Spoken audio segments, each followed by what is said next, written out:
know that the COVID-19 is very contagious and it spreads very easily.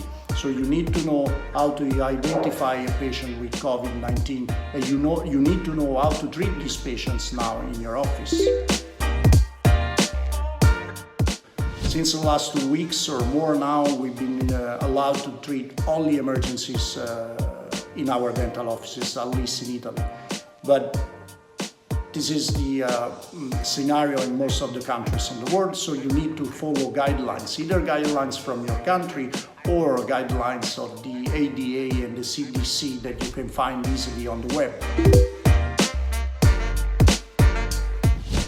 We've been training our staff with the new measures and the new guidelines. So all our staff, all your staff, is to be ready and prepared to treat and to manage these patients.